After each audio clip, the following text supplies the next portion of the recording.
Hello foodies, welcome back to my channel Indian cooking recipes. இன்றைக்கி நம்ம தால் recipe தாங்க பண்ண போகிறோம். இந்த வெஜிடபிள் வச்சு தான் பண்ண போகிறோம். இந்த வெஜிடபிள் பேர் எல்லோ குக்கும்பருங்க. இது குக்கும்பரில் ஒன் ஆஃப் த வெரைட்டி. இது பாடி ஹீட் ரொம்ப கண்ட்ரோல் பண்ணுங்க. சம்மர் டைமுக்கு இது கிடச்சிச்சின்னா கண்டிப்பாக மிஸ் பண்ணாமல் ட்ரை பண்ணி பாருங்கள். இந்த ஒரு வெஜிடபிள் வச்சு தான் நம்ம இன்றைக்கி தால் பண்ண போகிறோம். ஸோ வாங்க வீடியோக்குள்ளே போகலாம். இந்த தால் ரெசிபிக்கு இன்க்ரீடியன்ட்ஸ் ரொம்ப கம்மியாக தாங்க தேவைப்படும். நான் இந்த டம்ளரில் 3/4 அளவுக்கு பருப்பை 2 தடவை வாஷ் பண்ணிவிட்டு அதே டம்ளரில் 2.5 டம்ளர் தண்ணி ஊற்றி ஒரு 10 நிமிஷம் ஊற வச்சுருக்கேன். எல்லோ குக்கும்பரை இந்த மாதிரி ஸ்லைஸாக வெட்டியிருக்கேன். பச்சை மிளகாய் 2, தக்காளி 1, வெங்காயம் 1, வெள்ளரிக்காவை இந்த மாதிரி க்யூபாக நறுக்கி வச்சுக்கோங்க. இப்போ நாம் கட் பண்ணி வச்சுருக்கிற எல்லாத்தையும் இந்த குக்கரோட சேர்த்துடலாம். இதோட கொஞ்சமாக மஞ்சள் தூள் சேர்த்துக்கிறேன், கொஞ்சமாக பெருங்காயத்தூள், வெல்லம் ஒரு துண்டு கொஞ்சமாக தாங்க சேர்த்துருக்கேன், கல்லுப்பு தேவையான அளவு சேர்த்துக்கோங்க. அவ்வளோதாங்க. ஆல்ரெடி நான் 2.5 டம்ளர் தண்ணி ஊற்றுனதால் இதுக்கு மேலே தேவையில்லை. ஏன்னா காயிலும் தண்ணி விடுங்கிறதால நான் கம்மியாக தான் வச்சுருக்கேன். இப்போ இது மூடி போட்டு ஒரு 4லேருந்து 5 விசில் விடுவோம். ஓகேங்க, இப்போ இறக்கி வச்சு ஒரு 10 நிமிஷம் ஆகுது. வெந்திருக்கான்னு பார்ப்போம்.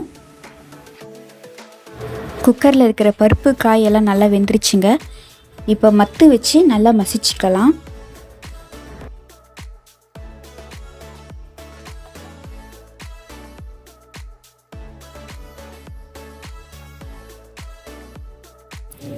இப்போ பார்த்தீங்கன்னா நல்லா மசிச்சு வச்சுருக்கேன். இந்த மாதிரி தாங்க இருக்கும். இப்படி இருந்தால் கரெக்டாக இருக்கும். இப்போ நம்ம தாளிப்ப ஆரம்பிச்சிடலாம். ஒரு வாணலியில் 4 ஸ்பூன் நெய் விட்டுக்கோங்க. நெய் இதில் நிறைய சேர்த்திங்கன்னா டேஸ்ட்டாக இருக்கும். நான் இதில் 2 ஸ்பூன் தாங்க சேர்த்துருக்கேன். ஆனால் நீங்கள் நிறைய சேர்த்திங்கன்னா டேஸ்ட்டாக இருக்கும். இப்போ இதில் நான் 1 ஸ்பூன் கடுகு போட்டுக்கிறேன். அது பொரிஞ்சதும் சீரகம் ஒரு 1/2 ஸ்பூன் போட்டுக்கிறேன். இதோட மிளகா 1 2 கிள்ளி போட்டிருக்கேன். நல்லா வதக்கிட்டு இதோட கருவேப்பிலை கொஞ்சம் சேர்த்துக்கலாம்.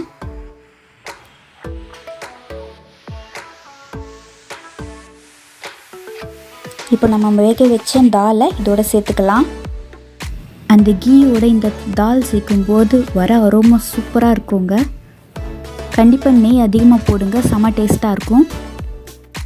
கொஞ்சமாக தண்ணி சேர்த்துப்போம் கொதிக்கிறதுக்காக. டேஸ்ட் பார்த்துக்கோங்க எப்படி இருக்குன்ட்டு. எனக்கு கொஞ்சமாக உப்பு பத்தலை, அதனால் நான் சேர்த்துக்கிறேன். ஒரு 5 நிமிஷத்துக்கு நல்லா கொதிக்கட்டும். மீடியம் ஃப்ளேமில் வச்சுக்கோங்க.